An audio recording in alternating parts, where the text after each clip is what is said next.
Se você perguntar para uma pessoa de sucesso qual é o segredo para chegar lá, você provavelmente vai ouvir uma variante de trabalho duro. Você vai precisar ralar, você vai precisar correr atrás quando todo mundo estiver dormindo, você vai precisar se esforçar muito mais do que todo mundo. Só que tem um problema. Tem um monte de gente que rala e trabalha e dá duro e não tem um resultado bom nem médio, às vezes tem um resultado horrível e não consegue alcançar o sucesso, como muitos desses gurus vão dizer por aí. Então, afinal de contas, por que a gente se mata de trabalhar da maneira como a gente se mata? E esse é justamente o questionamento do livro Sem Esforço, que ele vai trazer uma nova perspectiva sobre como que a gente consegue realmente chegar no sucesso. E eu acho que tem uma pergunta que está no fundo disso tudo, que é o seguinte: se você quisesse ter 100 vezes o resultado que você tem hoje, você acha que você precisa trabalhar 100 vezes mais do que você trabalha? A resposta é, obviamente, que não. Você precisa trabalhar melhor, você precisa ter outros recursos à sua volta, mas não é a quantidade de horas que você trabalha, é a qualidade da entrega e dos processos de todas as coisas que estão à sua volta. Se matar de trabalhar não é o caminho. E esse livro vai te trazer algumas soluções de como você consegue melhorar os seus resultados com muito menos esforço. Antes de você entrar fundo no trabalho, uma coisa que é muito útil você se perguntar é, em primeiro lugar, como seria se fosse fácil fazer esse troço? No livro ele conta que ele tinha uma impressora que estava encalhada no escritório dele há 1000 anos. E ele sempre pensava, nossa, como é que eu vou fazer isso? Eu vou consertar, mas e aí o negócio de tinta? Mas onde que eu vou conseguir essa tinta? Quanto será que isso vai custar e tal? Não sei o que, mas será que eu vendo? E eram muitas perguntas e muitas dúvidas e ele sempre deixava aquele negócio encalhado. Até que um dia ele falou, e se fosse fácil me livrar desse negócio? Ele olhou para o outro lado da sala, viu um colega dele, chegou para ele e falou assim, você está interessado nessa impressora? Ele falou, super, de graça? Quero. E pronto, ele se livrou de um negócio que estava perturbando ele há meses. Às vezes, da gente se perguntar como seria se isso fosse mais fácil, pode ajudar a gente a encontrar melhores formas de fazer aquele troço que está pendente na nossa vida há muito tempo. E uma segunda pergunta que tem muito a ver com essa é, e como seria se isso fosse divertido? Às vezes a gente se posterga certas atividades porque a gente olha para aquilo e fala, eu não tô a fim de fazer isso. Mas se a gente conseguisse transformar essa atividade numa atividade divertida? Ele conta, por exemplo, que quando ele tinha que fazer ligações para clientes ou fornecedores, ou seja lá o que for, era uma atividade que ele gostava particularmente de fazer. Então o que ele fez? Ele resolveu fazer essas ligações quando ele estivesse tomando um banho de banheira cheio de espumas e tudo mais. Isso tornava a atividade muito mais divertida e tornava ele muito mais propenso a fazer esse troço que ele estava há muito tempo empurrando com a barriga. E uma terceira coisa que você pode fazer é, e como é que seria fazer isso se eu estivesse mais bem descansado? Em geral, a gente se exaure demais da conta e na hora que a gente vai fazer o que a gente precisa fazer, a gente já está tão cansado que a gente mal consegue dar conta de estar ali, que dirá de dar o nosso melhor. Então, talvez o que falte para você conseguir entregar o que você precisa não é trabalhar mais, e sim trabalhar menos. Essas são algumas dicas para antes mesmo de você começar o trabalho, mas ele também traz algumas sugestões de o que você pode fazer durante o seu trabalho. E uma questão chave é o que significa pronto.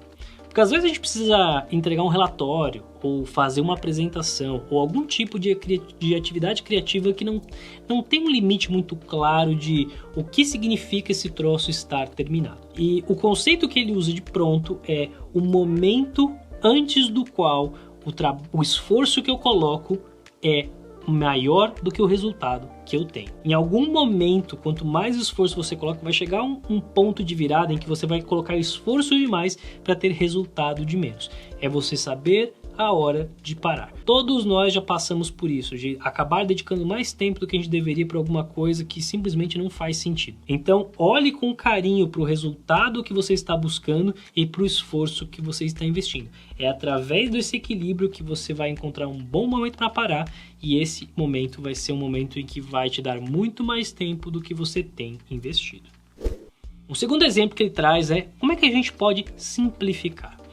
Ele conta uma história que na época que o Steve Jobs era vivo e estava lá na Apple, uma equipe dele chegou e trouxe uma apresentação de um programa para gravar DVDs, né? Coisa que a gente já não faz há uns 10 anos, mas enfim, o exemplo é muito bom.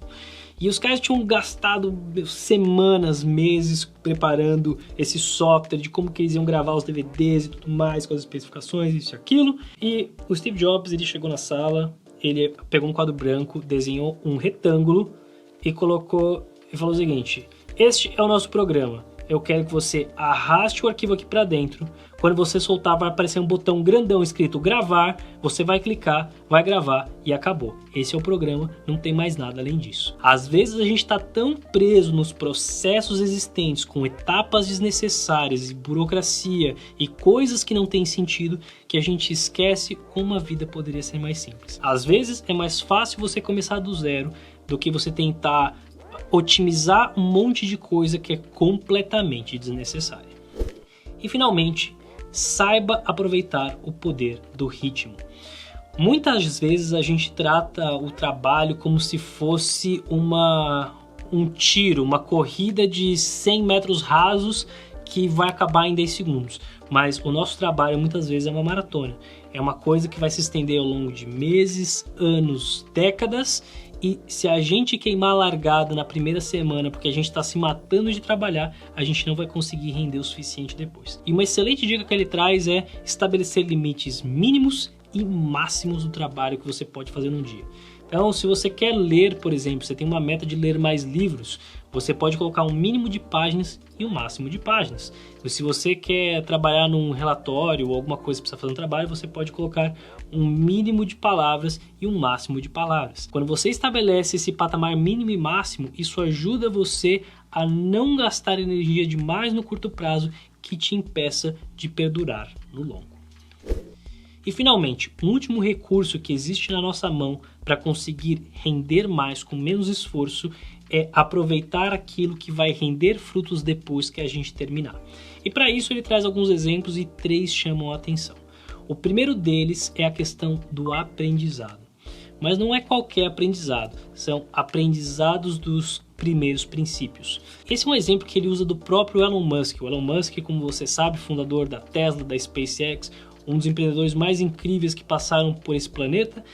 A SpaceX especificamente, que foi uma empresa que mudou a indústria aeroespacial, foi uma empresa que começou a partir do pensamento com base em primeiros princípios. Na época era muito caro fazer um foguete por conta da indústria como ela estava estabelecida. E aí o Elon Musk começou a se perguntar, peraí, mas vamos voltar para a essência, vamos voltar para os princípios fundamentais. Do que é feito um foguete?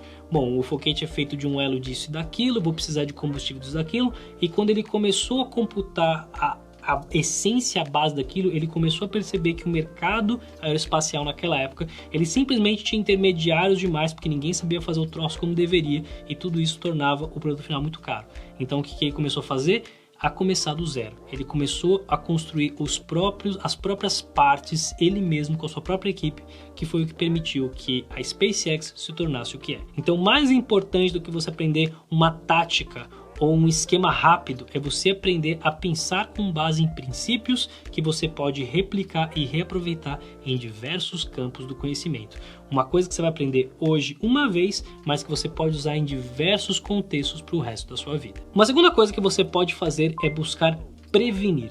Prevenção faz com que, por mais que ela seja um pouco invisível no seu resultado, ela consegue ter resultados espetaculares. No livro ele menciona que hospitais australianos resolveram implementar um time de respostas rápidas no hospital, que através de pequenos indícios de problemas nos pacientes, antes mesmo de que muitos enfermeiros vissem a necessidade de envolver os médicos, esse time de resposta rápida chegava para prevenir que quadros complicados surgissem com o passar do tempo. Uma coisa que parece ser um tanto quanto desnecessária fez com que em pouco tempo eles conseguissem reduzir as emergências em mais de 70% e as mortes em mais de 18%. Quando você é capaz de prevenir de maneira adequada, você faz com que muitos dos problemas e trabalhos que você teria depois simplesmente deixem de existir. E a última coisa que você pode fazer é, claro, automações. Quando você automatiza alguma coisa, isso rende muito tempo depois. Quando você coloca uma conta no débito automático,